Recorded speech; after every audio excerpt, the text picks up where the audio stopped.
Hi, everybody. Welcome back to the Energy RX. Today, I am so excited to welcome Hakim Isler. Hakim is a true multidimensional warrior.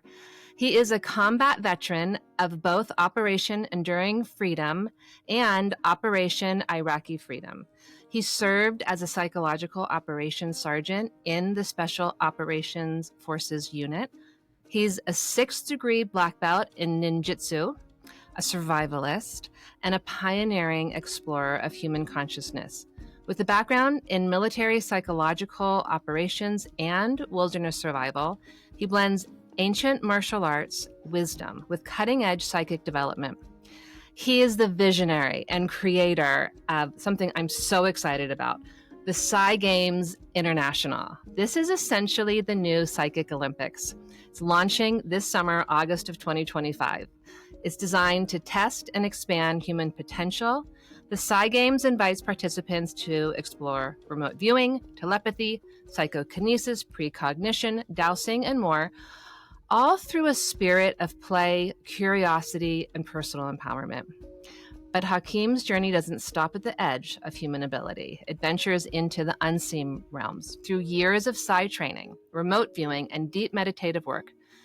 He's had encounters with non-human intelligences, entities that exist beyond the veil of ordinary perception, drawing from both mystical insight and military-grade Psi protocols. Hakim brings forward a really grounded, expansive perspective on the nature of consciousness. In this episode, we'll explore how Hakim's journey has woven together military training, psychic development, and spiritual practice, and how we can all begin to awaken our own innate gifts. Hakim, thank you so much for being here today. I'm thrilled to get to talk to you. Well, thank you. I'm super excited about this. That was really well said, all that stuff. And, it's weird on this side listening to someone talk about me. And I'm like, oh, yeah, I did do that. You have really done a lot. And I said before, I'm so excited to have you on. You're my first guest who really has this kind of background. And I think it's so fascinating to bring because it feels like what you're doing. And I've read about some of the ways you train. I really love the structure that you're bringing in, this development of it. So I'd love to get into that, but I'd really like to begin with you and how this began. It feels like this began in the military, or did it begin before that? So it did begin before that. Okay. I originally, I've had several encounters when I was younger where they were precognitive, dreams or precognitive feelings and knowledge. And as I grew, they became stronger. But one of the major things was when I was 9, I told my mom I wanted to be a ninja. And she thought it was a joke. And she was like, okay, that's cool. And somehow through some really unique circumstances later on in life at 21, that resurfaced. And I ended up finding that the first American to go to Japan and train in this ninja system lived in Dayton, Ohio, or in Ohio, Centerville, Ohio. He had a school, so I went to go visit, fell in love with it, came back, told my mom I was going to move. That shocked her because she remembered when I was 9 and I told her that I was Yeah. going to be a ninja. And scared her because she was like, what does that mean for your future? Yeah. Are you going to be running around with a mask on trying to take people out? Like, what's happening Like here? jumping rooftop to rooftop is what the Yeah. image you have. Yeah, exactly. And I wasn't really sure. I was just like, no, I just need to be here and do this. And that it was that choice that really changed my whole worldview and my whole perspective. My teacher for a short period of time was the bodyguard for the Dalai Lama. He's Wow. a devout Buddhist. And even though I wasn't Buddhist, I mean, I learned a lot of that tradition and stuff from him. But also the ninja themselves were they were survivalists and wilderness peoples. And so they were very spiritual, very connected to the land and nature. And that's when I started to get a real understanding of mysticism and deep affection for nature itself, which then carried into the military when I had a different understanding and connection with nature through the military training, and then as well as people. So, yeah. Okay, I didn't know that you were a ninja also. I should have put that in your bio. Well, you So said ninjutsu, which is the art of the ninja, so that's, you know, oh, yeah. okay, So I didn't mhm. that's what it means. Yeah, so a fun fact for people too is that the word ninja means one who endures, one who perseveres. So ja is one, a person, and Okay. nin means perseverance or endurance. And then ninjutsu is the art or of perseverance or endurance. So jitsu meaning art or method, and nin meaning perseverance or endurance. And so I always tell people like we're all ninja from the time we come into this world and we continue to thrive and survive and because it means to endure, it means to persevere, and there's all hardships in all of our lives that we have to Yeah. overcome. So I just got specialized training in a specific culture's methodology of how to do that, but ultimately we're all a ninja on some level. I love that. That is beautiful. And you also have a school I didn't mention. You also have a school where you train people in this as well. Is that correct? Yes, I have two martial arts schools here where we train in ninjutsu, and then I have 100 acres of land where we do outdoor wilderness training. We call it the Ninja Environmental Survival Training Camp. So and so it's a really fun place where we get together and we do meditations and we do bushcraft. We learn how to live off the land. We do different martial arts training. It's a good time. My kids would love to come out and do Yeah. that. I'm gonna have to Yeah. look into that. No, really, truly, all of my kids would love that. So I'll have to that would be so fun. A big family camp there or something. Yes, yes. Come on down. Okay, so so you've already become a ninja, and then you join the military. Is this the next Yes. step? Yes, yeah, yeah. And a matter of fact, I was at a bodyguard seminar. So I went to bodyguard school as well before Okay, executive protection school before I joined the army. okay. And while I was training in that, and I did a seminar with my teacher, and he was talking about and teaching, how to protect someone who is the image of compassion, the Dalai Lama, right? Yeah. Which is tough. It's a hard job. This isn't like some celebrity rap star or musician that you could just, if somebody gets a little excited, you can just throw them around and say, hey, get out of Yeah. here. Like, this is the Dalai Right. Lama. So like if somebody's trying to like talk to the Dalai Lama and get into his presence, you can't just like put him in the arm bar and tell him to go away. You have to be very compassionate about the way you engage with them and move them from a space in which could harm or potentially overextend them into the Dalai Lama space, which may harm him in some way. So Right. it was very unique as a way to understand bodyguarding. And there was a gentleman there. His name was Michael, and he was actually in psychological operations. I was going to go in as special forces. Then they have a pipeline that you can go in to start. And he said, look, if you go through that pipeline, you'll probably make it, but people get hurt all the time. And because they don't have a designator other than that, if they can't recover, then they go to the needs of the army. However, if you go in this thing called PSYOP, you actually go to many of the same schools. It's under the same branch of Special Operations Forces. It's just your job is a little different. And the ninja themselves were not these like super high level fighters. They were more cerebral. They were more about understanding human nature and how people operated. And so this psychological operations was what they did back then. And that's what made them successful and able to survive. And I was like, yeah, that's really interesting. I didn't know Mhm. about this PSYOP thing in the army. And so I looked into it and I was like, that's the way for me to go. I got to go to language school and I got to go to, all these different schools that the special forces guys were going to. And it was just that their job was a little bit different from my job, but we worked together hand in hand. So, Okay. And so with the PsyOps training, does that include I know you studied remote viewing with Paul Smith and other mhm. luminaries in the field. Does the PsyOps training maybe you can't talk about it. Does the PsyOps training in the military includes some of those protocols? Actually, it doesn't, which is really odd. I didn't get into remote viewing until later, deep in remote viewing until later. But what's funny about it is that so my teacher, right where we were, right Pat Air Force Base. Anybody who's in the UAP community has heard right Pat Air Force Base a lot, Mhm. you know, because it's where we have a lot, or it's said that we have a lot of our secret stuff.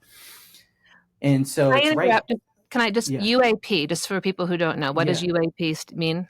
it's unidentified anomalous Yeah. phenomena. It used to be aerial phenomenon, but Okay. now it's No. Okay. anomalous. So which is before that it was UFO. Right.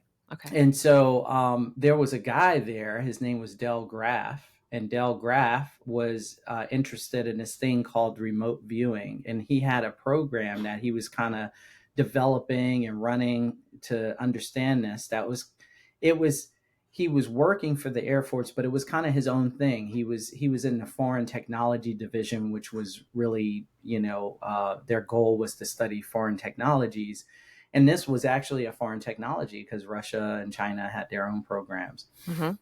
This was not, though, commissioned by the Air Force, and it wasn't the Army program. The SRI, Stanford Research Institute, was running their own studies at the same time at the request of the CIA. But they didn't know about Dell, and Dell didn't know about them until sometime later. Well, during that time, Dale was researching this. He had reached out to my teacher. My teacher came back from Japan, and the ninja had these 9 abilities that they would practice as a means to keep them out of danger and out of harm's way. And if they were going on a mission, one of them was to be able to see things in a different time and space. And that's remote viewing, right? Hmm. So Dale and my teacher got together and he put my teacher through some training. And so my teacher would talk about he met this guy, he was a secret guy in the military.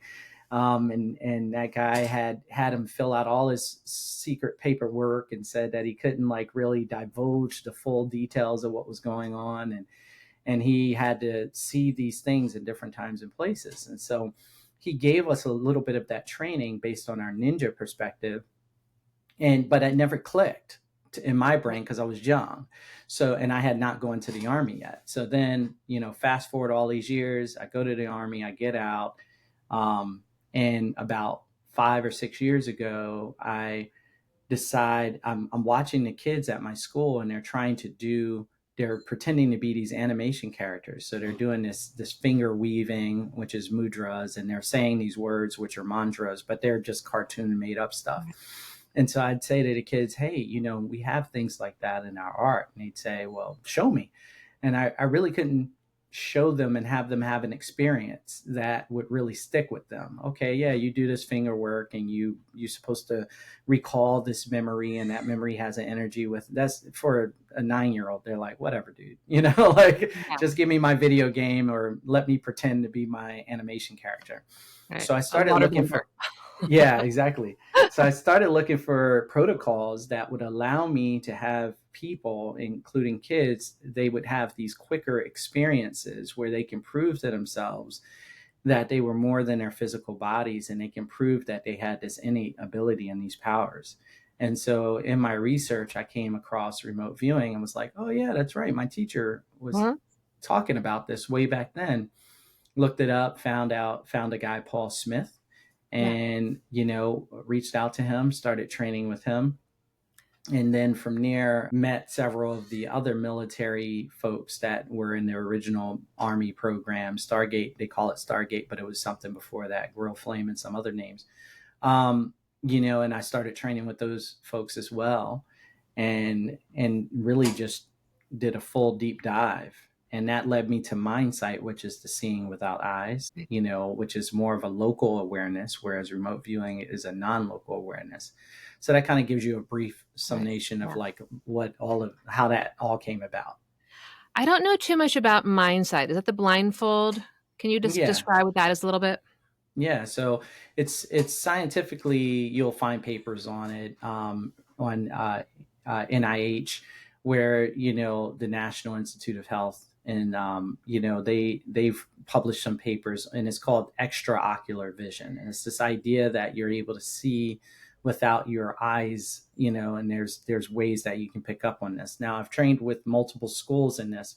Some people say it's you're picking up the vibratory energy from different objects. Some Uh-huh. say that you could pick it up with senses that you're not aware of, like through your skin and things of that nature.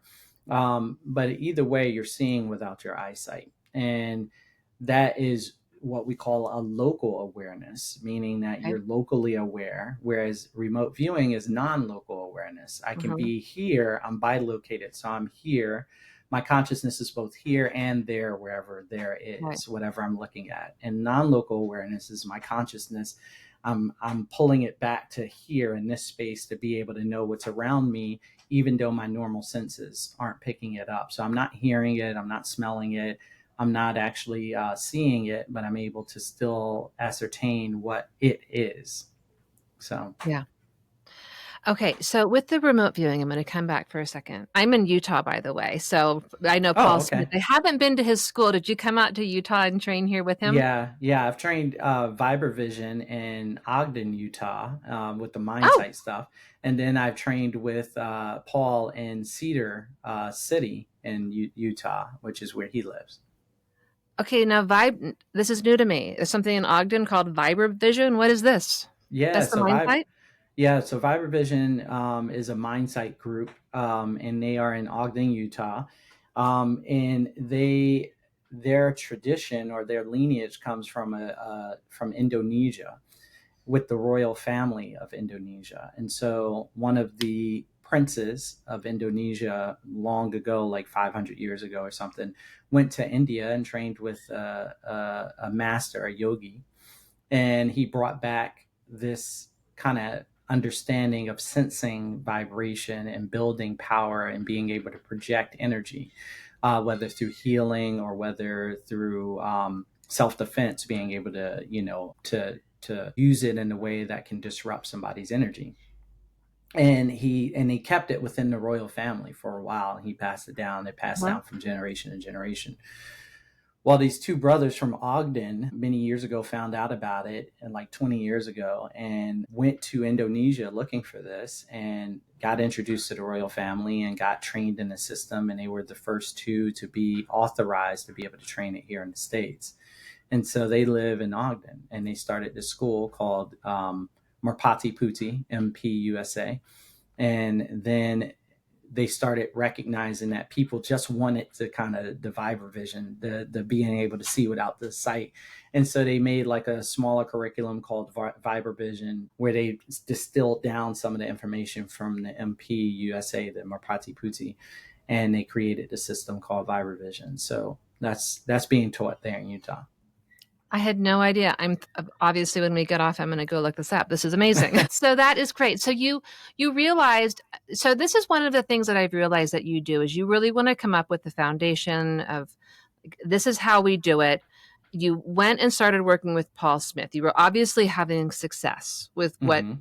with what you were doing. Can you talk a little bit about the things that like when you realized this is real, I can really do this? Yeah, I think remote viewing is really challenging for some people. I Uh-huh. think it was challenging for me in the sense that it's hard to really, when you live in a very physical world, even if you're meditating and there's still Uh-huh. that block that gets put there, maybe by our society, maybe by ourselves, maybe a combination, Uh-huh. where you you say to yourself, like, I know I'm more than my physical body. If you're a Yeah. spiritual person, you're meditating, you've had these experiences, but Uh-huh. then when you start having these abilities manifest, it really takes you aback for a second, because you're Uh-huh. like, it's still deep down, it's deep, maybe a little corner of most people's mind. They're like, yeah, I know I'm supposed to be able to do that, but can I really do it? Like what would that really be like if I Yeah. did that? If it's Or not did I something get you've done. lucky with that? I got that, Yes. but was that a lucky guess? Did I Was it a really get lucky it? guess? R Yep. yeah. And so there's that, and the more you do it, the more you start realizing, no, something's here. something is here. There's no way I could have known this information. Mm-hmm. And there it is. I'm looking at it. I'm looking at the real deal. And it came out of me, with no prompting. And that's one of the most amazing things. And I've had that success with Paul. And then as I started moving on to other teachers, I was having that success with them. And I was like, this is really real. And I think it's an amazing journey, but it's also an amazing aspect of the human nature and the human potential, because what it does is it really shows us that we're not disconnected from everything. It's a hard, concrete evidence right there before your eyes that you were able to draw or write about something that you had no knowledge of, but you do, on some level, you're deeply connected with.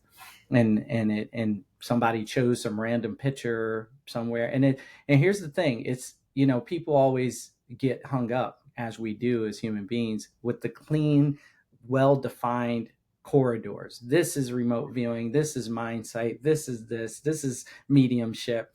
Yeah. And there's a way to describe those, yes. But if you're setting out to just prove that we are more than our physical bodies and we are integrated into everything, yeah, I could be doing remote viewing or think I'm doing remote viewing, but actually I'm precognitive. It still proves the same thing, like whether or I could just be, you could have chosen the photo. I don't know what it is. You know what it is. And I'm reading your mind, Right. So people will say, well, you didn't do remote viewing. You you were being telepathic. Well, dude, it's still amazing. Like whether I read your mind or whether I saw it in the future or whether I just picked it up out of nowhere. Okay, yeah, we can play semantics, but overall, are we doing something that's incredible? Yeah. Extraordinary. And for those of you who don't quite understand what remote viewing is, it's looking at an object somewhere else. And what Hakim has done is like very intensive training. Paul Smith was a military remote viewer, so it's I think highly, highly structured. I think you even have homework every night. It's really serious. This is not woo-woo. This is serious, rigorous. And I'm guessing, I haven't gone through the program myself, but that you're given coordinates, you're given, tell me what's in this box in this place, and you're having to see into these other spaces. Am I correct in that? Yes, exactly. You're given a tasking number, and that tasking number is an arbitrary number, which is linked psychically or subconsciously to whatever that item is. And then somehow, some way, your consciousness is able to go out into the ether, to consciousness itself, and pick up that homing beacon of that number, or through that number, pick up what it's attached to, and then bring back information about that thing. And that's what's really awesome. And it can be randomly generated through a computer. Doesn't matter. Mm-hmm. It can be generated by a person. Just doesn't matter. You can still do it. And so, yeah. So remote viewing is exactly what you said, being able to see something in a different time and it's a different place that you would have no access or knowledge of otherwise, that just be able to write details about that thing, whatever it is. Whatever it is. I personally have never taken a remote viewing class, but I told you I go to this Arthur Findlay College. And for fun, we had this one, they give you lots of things to practice. And so, for fun, we're going to give everyone coordinates of different places. Now, I know nothing about coordinates. And it was interesting because maybe there were 3 coordinates and they said, look, these are not difficult things. These are some places, it's not a village in Southeast Asia that we wouldn't know the name of, something that we could know the name of. And so these 3 coordinates I'm looking at, only one of them, but one of them I looked at and I can't describe it, but I felt it. I knew it was the Giza Plateau, like the Great Pyramid. Maybe I saw it, but it was a knowing that was there. And that, for sure enough, that was it. The other 2, I had no clue, couldn't see anything about it. I wonder if on some level that we can, I've never been to Egypt, but I'm passionate about Egypt. If we some places and some things are easier for us if we have a resonance with it, or if you believe in past lives, I do believe I probably had past lives in Egypt. I don't know. What are your thoughts on that? On past lives, is that what Well, you're past asking? lives and just being able to have awareness about something if it's kind of already in your field a little bit. Like, so for me, I think I knew it was Egypt because like I have one tattoo, it's an ankh. I just have this passion around Egypt. And it was like because I that energy of Egypt, I Mm. feel like I feel connected to, even though I didn't know the numbers. I was like I saw it and I knew it. I don't know. It's Huh. side note. I don't know. Yeah, It's just that's a really deeper question, because like you said, it would it would depend on if a person believed in the idea, the notion of energy continuing on, uh-huh, and that energy being our spirit or our soul, and then that soul or spirit continuing to retain some sort of impression or imprint of its past right. experiences. And so if you believe in that, then definitely that would be something that I think would be possible. And if you necessarily don't believe in that, then maybe the answer for you would be just, okay, can you still be connected with something in time and space?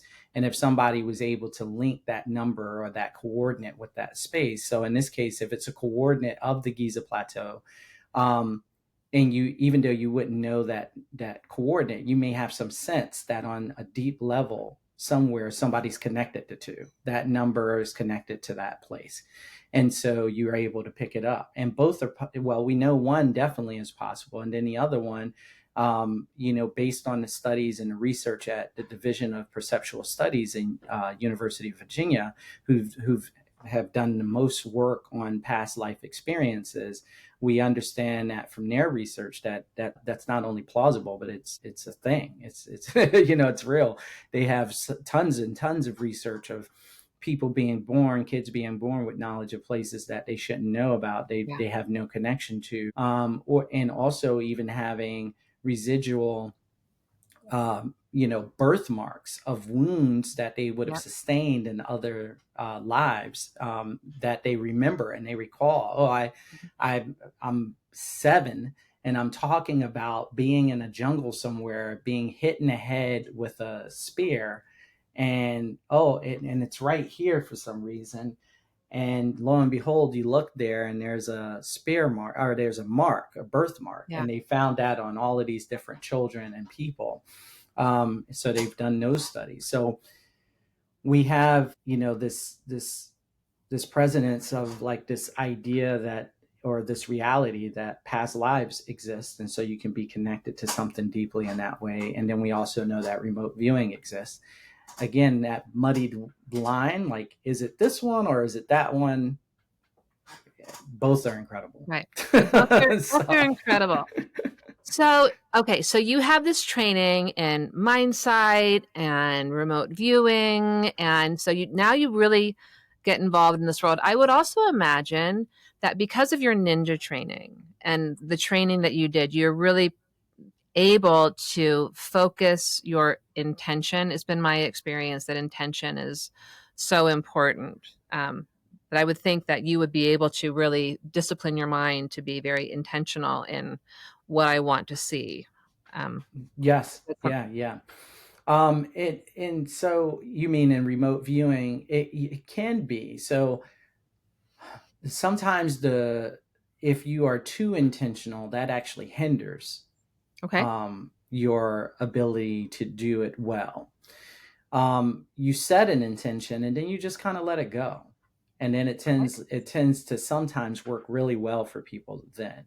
Because if not, they want to be we want to be in our logic brain and not in Mhm. our creative brain, where the Okay. creativity is like, my intent is to make something beautiful. Now that Okay. can take on a multitude of different shapes, but if I'm like, I want to make something beautiful that looks like a car, then maybe, now I'm kind of in my logic brain, because I'm trying to draw a car and I want to make it look beautiful, and I'm like trying to think of what makes a car look beautiful, other than just saying, I want to make something look beautiful, and just making something beautiful. So sometimes the pressure that you put on yourself through a certain level of intention might be a little bit too much. Okay. And so being able to let go and just being in the moment or in this flow state idea, this concept, Mhm. just put out, hey, I want to have a successful remote viewing today.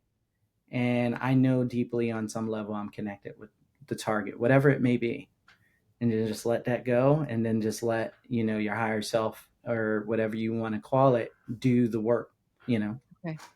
And then you start getting images, or like for you, or can it be a sensation? How do you typically, as the information starts coming in, is there a certain way that you typically perceive it, or can it be lots of different ways? Yeah, it can be lots of different ways depending on the person. Some people get like sounds really well. Some people get smells well. Some people Mhm. get impressions.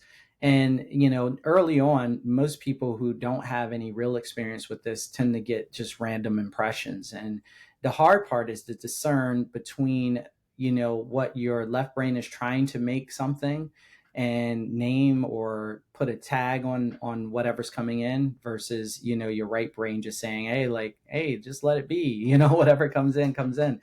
And Paul told me the one of the best pieces of advice in my training that I think just still holds true to this day on a lot of different things, not just remote viewing, but just a lot of different intuitive practices, which is, um, if it's, let's say you're looking at something's coming through and you're like, I know it's a car, I know it's a car, then chances are you're not going to be right. But if you feel like it's a car, chances are you're going to be right. Okay. So it's like this it's the difference between, again, that left brain and that right brain. It's like, one, I'm like, I'm logically thinking and I'm working the process, and so I say, I know it's that, I know it's that. Now, this is not for everybody. Some people may just be clairvoyant, and so it just comes in that way. Boom, I see it clear as day, it's a car. Right. Boom, I'm going to write that down. And sometimes, but quite often we get more impressions than we do anything. And so it's just a feeling I need to draw a curve, feeling I need to put this other circle at the bottom of it, feeling that it's red, feeling that it's this. And then after a while, you start piecing the picture together like little pixels. Each feeling is a pixel. And each time I put that pixel down on a sheet of paper, or it starts to formulate this, or a puzzle piece, it starts to formulate this bigger picture. And so that tends to be how it happens. And that's one of the biggest things, because there's been times, we call it AOL, which is an analytical overlay, which is like this idea that I'm analyzing. So my brain, because of the way we operate in the world, especially as adults, we want to name everything, Mhm. because it's how we taught to move around in the world. Where's the car? The car's over there. Go to that room. Okay, the room's over there. Everything has a name, and so we know Yeah. how to get around. So your brain's trying to like name what's happening. Oh, it's a Mhm. car, it's a car, it's a car. Yeah. Just because you have a curve with two circular objects at the bottom doesn't mean that it's a car. But it Yeah. looks like, oh, the curve could be the top of the car and these could be two wheels. And so your analytical brain is trying to map it out. And really, maybe it's like UAP in a museum, and this is like the top of the UAP, and then it's got these two little bubbles at the bottom for like helping it levitate. But you wouldn't know that, so don't Yeah. name it. Just keep adding your details until eventually you have something that you can write a summary about. And so that feeling and going with that feeling, I think, really helps. I think that's the overall biggest lesson for me in this training. You know what's so interesting about this, because I made a judgment about this, that it was really kind of in your mind, going into a place and seeing it, envisioning it. I mentioned I work a lot with Arthur Findlay College, and it's the same, what you're Mm-hmm. describing. It really is this allowing of the information to come through, and then just describing, but really, like, not necessarily naming. It's just letting, it's almost a getting out of the way of, I'm feeling this, I'm sensing this, and maybe you have an image of something, but not, that may be related to something else. Anyhow, the point is, this work actually seems more coherent with mediumistic training than I realized. Mm-hmm. Mm-hmm. Yeah. Yeah. I concur with that, and I think I've not done any real medium work, but I know people who have, and they tend to do well in these, Yeah. remote viewing and things of that nature because it seems like there's overlap there. So Yeah. Yeah, I didn't. Okay, that's really fascinating. Okay, so then how are you now? I did read that you, and I forgot the name of the gentleman, but you were reading some books, and I forget by the name of this um, gentleman who's done a lot of really amazing work, and it was starting to like spark something about the Psi Games. Is that the origin? How did the Psi mm. Games? How did the Psi Games like come in? You decided I'm going to do this thing. Yeah, so I can't, and this is really funny. I don't know exactly when the first moment the Psi Games came up as a download, but it definitely happened. It was a moment, and because and the reason being is because I dismissed it. It was like, I get ideas all the time. We all get ideas. You're in the shower, boom, yeah, I can make a flying car, and then you just kind of like, yeah, but I don't have the resources. So then you go on about your life and you forget, and then Right. maybe one day you see a flying car and you're like, oh, yeah, I remember when I was in the shower. But until you have that connection again, you've forgotten about it. Right. And so that was kind of what happened with me with the Psi Games. It was very clear, but I was like, oh, man, I got a newborn on the way and I got all this stuff happening. And, it's just, I got two businesses, actually three businesses because I have a nonprofit and, it's just all this stuff happening. So I'm Yeah. like, I don't have time for trying to figure this out, and nobody's done it and nobody will want it, and just kind of forgot about it. But then these synchronistic moments kept happening Mm, where, um, for me, this is just for me. I want to be very clear, and I want to be very compassionate at the way I want people to feel that I'm being very compassionate about the way that I'm putting these words out there so they don't get misconstrued. mhm. In the consciousness community, there is a very high level of loftiness and ideas and feelings, and so, but we don't always balance it out with work, right? And what I mean by that is that we can talk a lot about the love and light and compassion and grace and unity and all this stuff, and not actually ever do anything to like bring that about in the world. So and that's kind of sometimes happens with the disconnect. And so for Yeah. me, I'm learning all of these skills, and I set out on this quest to really understand how to help children gain this knowledge more, so that we can change the paradigm, so the children that I'm teaching can grow up in a world where they understand that they have these abilities and they're not just pretending to be some, cartoon character, Yeah. and then I'm like, well, it's there's the imagination, there's the reality, but then there's also got to be some work involved. And I was like, well, what is that? And it just kept, this Psi Games concept kept coming up, it kept popping up as well. How do I'm a yogi, so one of the things that I've learned in my yoga therapy training was meet people where they are. If a person's having a panic attack, you can't say, oh, hey, pause, sit down with me and take 3 deep breaths. Ah, they're having a panic attack. Not They're gonna like work. freaking out. It's not going to work. They're not going to sit down for a few. You can't get them to calm down. So Yeah. instead, you grab their hand and you start running. Stay with me, stay with me. You get their heart rate up, they start zoning out, they get a little tired, then you pause for a second and you're like, all right, you're both breathing heavy, okay, like let's just count a few seconds as we're breathing, let's get our breath down. And before you know it, we're both sitting on the ground and we're calming down. And Yeah. I met them where they were, Yep. and then we zone down, right? And Yeah. so to say to a kid, just put the computer down and be more focused is not going to work. And so this gaming idea popped up again. They like to play games. You got to make it fun. It's got to be intuitive. It's got to be this. And then I was like, well, that would be exciting for adults too, and that came up. And ultimately it just kept popping up as the answer to these different questions that for whatever reason was popping up. And the final moment was the book Skinwalkers at the Pentagon, which is what you're talking about.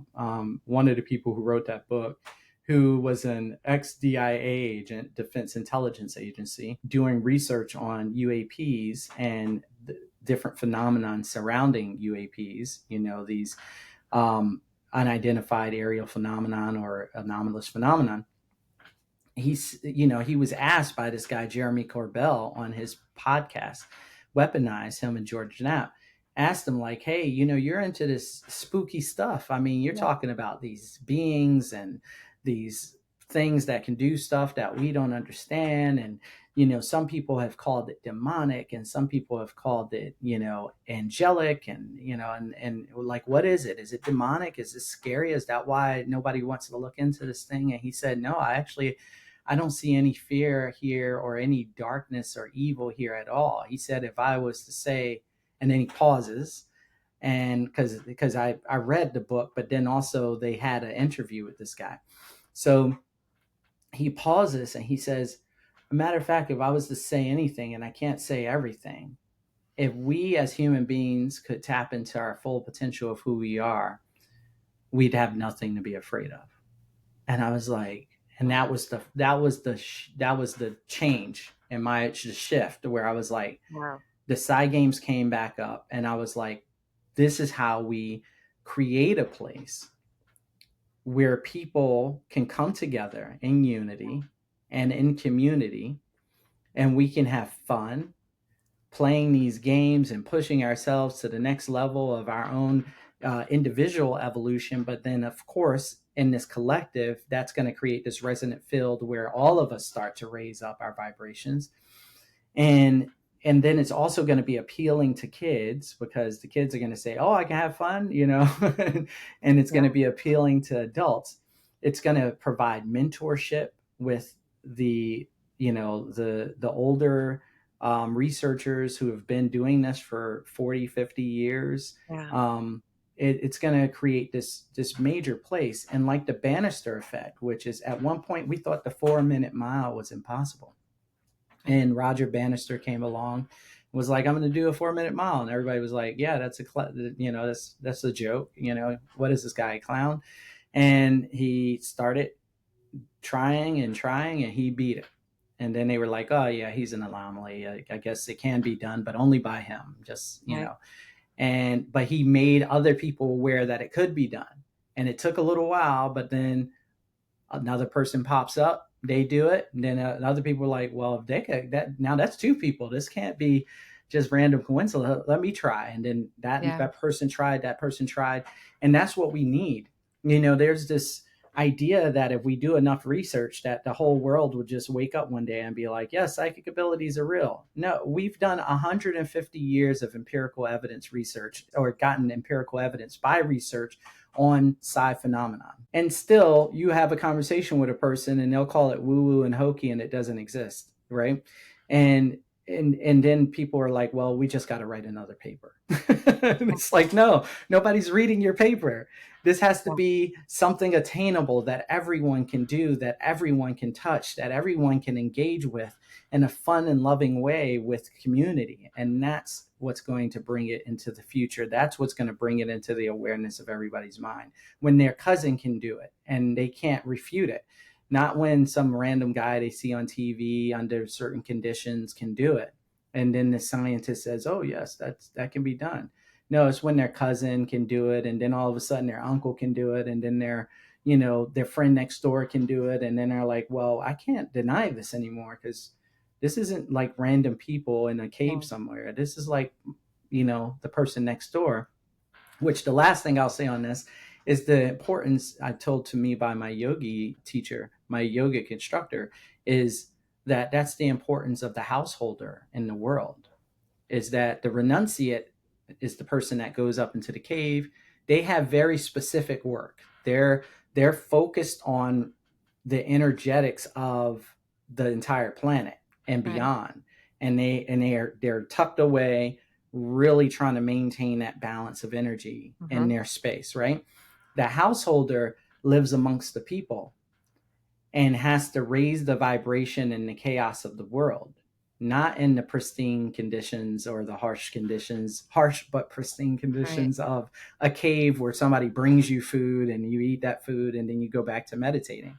No, Yeah. you have to deal with the crap. You have to shovel it. You have to move it out of the way. You have to find out where the jewels are buried. You have to polish those jewels, help polish those jewels so that you guys can all shine and you're all working together towards the collective in the world. And so, this is, I think, the path of how I've chosen to help. And we are here in the world with the Psi Games, living it and understanding how to make these intuitive abilities, these Psi abilities, functional and operational in our everyday life. Not something we just do as a pony trick here and there for some researchers, but something that we can integrate into our everyday that can help us evolve to our next state. I love this. I feel like what you're doing is making this so much more accessible because I do think there'll be a lot of people who would see you, listen to you, and think, "Wow, this is a really grounded person." Like he's Thank you. been in the military, he's a ninja, he has a martial arts school, survival school, and he believes these things. So maybe I can too. And I do feel like in the collective, there are people that because they don't believe that they have the ability within themselves. It's a belief that they have, and that they want to dismiss it, that no one else can. But what I think you and I both on our different platforms are saying is everyone can. Like Yeah. this is available to every single person. It's not available to some special people. It's just a desire. It's and a curiosity about exploring it and allowing yourself possibility. Yeah, yeah. It's like saying that everyone needs to breathe or everyone can hold their breath. Yeah, everyone can hold their breath. Everyone needs to breathe or can breathe. It's the psi abilities are the same way. It's just different levels. It's different ways to train it. Like, Yeah. there's the world record for holding your breath is like 20 something minutes, right? Probably the majority of us can't make it that far, but we could probably make it pretty close to that if we did some training or we could get better, and any level is still better. So it's the breath is something we all share. How we use the breath and encounter the breath has different varying levels based on our training, based on our own physiology. If you have asthma or you're having some sort of Right. issue, maybe it's not as in depth as the guy who doesn't have asthma who can hold his breath for 20 something minutes, but you can still increase that ability. It can help you even if you can just hold your breath, or you can do like a Langana breath threshold, which is this breath threshold, which is meant to calm you down. This breath pattern Yeah. meant to calm you down in yoga. If you can just do like the most basic version of that, it's still going to help you. Yeah. And if you could do the most advanced version of that, it's going to help you even more. So, but it's still Right. going to help you. And that's the same thing with these psi abilities. It's something we all have. And if you do it just on a little basic level, it's still going to be great for you and your life.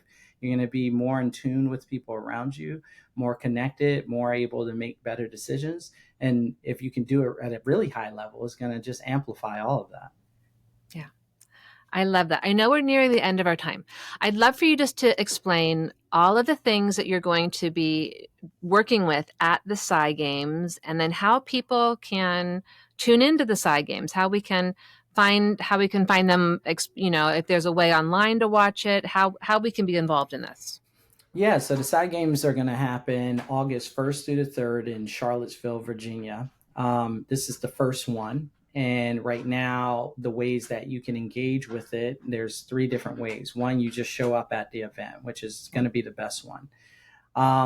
We have PsiGamesOnline.com. So Psi is spelled PSI, Mhm. not PSY. So Psi Games Online, PSI, gamesonline.com. And you can just play some little games and like really, see, how you can enhance your ability and see where you at. And it's got like a scoreboard and it shows Okay. you how other people are doing. That's a fun way. And then of course you can come to this and then we will have downloads that people can do from the actual show itself. So we have a camera crew coming. They're going to be putting together videos of all the talks and stuff, and there'll be a way to get those online when the time is available. So Okay. those will be the different ways that you can get in contact with. And I hadn't told you this yet, but I'm going to use Energy RX 20, and that's going to be a promo code for any of the people who are watching this through your and go on there. Oh, So if they wonderful. just so if they decide to sign up, they'll get 20% off their ticket, and it'll be Energy RX 20, and so Okay, that way, fantastic. yeah, and that way they can if they're around, or if they want to take the chance and come and see this and be a part of this this first time occasion. This is going to be something great, and they'll be a part of history, because we're going to change the world with this type of event, and it's going to have some really strong implications in the future. So Absolutely. Okay, so what I'm going to do is I'll put all of these links in the show notes with okay, using the Energy RX. So maybe, yeah. So email me that separately, how everyone can get to that. And I'll put it in okay, the show notes so you can get 20% off experiencing the Psi Games. yeah. That's fantastic. And at the Psi Games, the things they'll be filming, there's going to be remote viewing challenges. And what other challenges will there be? Yeah, thanks for coming back to that. So there are 5 different genres in which Okay. people will be able to learn about and participate in, and then also watch people who have been doing it for a while, like have these like fun game competitions. And they are remote viewing, precognition, dowsing, pendulum dowsing, Okay. mind sight, and telekinesis or psychokinesis. And instead of telekinesis, there will be a telekinesis challenge, but it's psychokinesis is what we're saying the genre is going to be. Okay, so can you just explain that to the listeners who don't know what that means? Yeah, so psychokinesis and telekinesis. Mhm. So a lot of people will say they get them confused. Psychokinesis is your ability to influence energy, matter, technology, like digital energy. And so on these different levels. So like Mhm. healers are using psychokinesis, person who moves matter is using psychokinesis. Telekinesis is a subcategory, which is your ability to influence matter directly. So to move something with your mind, or influence a physical thing with your mind. And so we have what we call micro PK and macro PK. So micro PK is your ability to do something software based or digital based or energy Mhm. based. And macro is your ability to influence something that's physical, that's matter based. So that's the difference between, and I don't want to say matter based, because it's not matter is energy, but something hard, solid. Yeah, you a know. crystallized form of energy in a way. Yeah, So, yeah, for example, it would be maybe there's a table and moving something with your mind on the table. And so there'll be a yes. competition, 5 people lined up, maybe who could move their object the furthest. I'm making it up, something Yeah, like that. yeah, exactly that. Exactly that. Okay, this is And, so fun. This is so fun. I absolutely love that you are spearheading this amazing event. This is going to continue to grow. And the fact that this is kind of dovetailing with the telepathy tapes also. oh So yeah. people are already sort of opening even more and more to these ideas. It's like the timing is just perfect. Hmm. Yeah, yeah, I'm totally with you on that. It's all happening. I think there's a deeper current here, and if you're listening to people out in the world right now, who are now talking with governments, and governments are coming out, and people from those governments are coming out. I'm not making any predictions here, but from the information that's being put out in the world now, there's this like 2026, 27 awakening that's going to happen.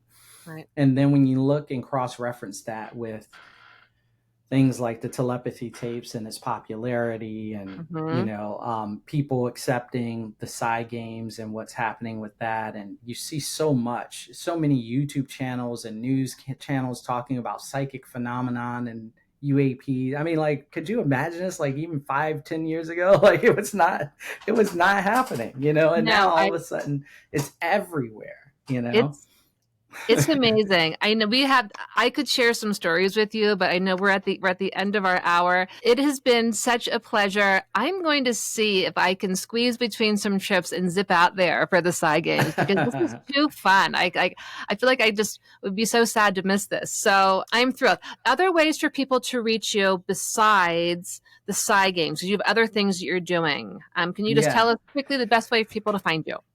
So the best way for people to find me, I don't know if I want to put it out there. So I'll pre-warn people that I have a site that has been released, but I've kind of kept it under wraps because I don't want it to distract me from the side games. Okay. Okay.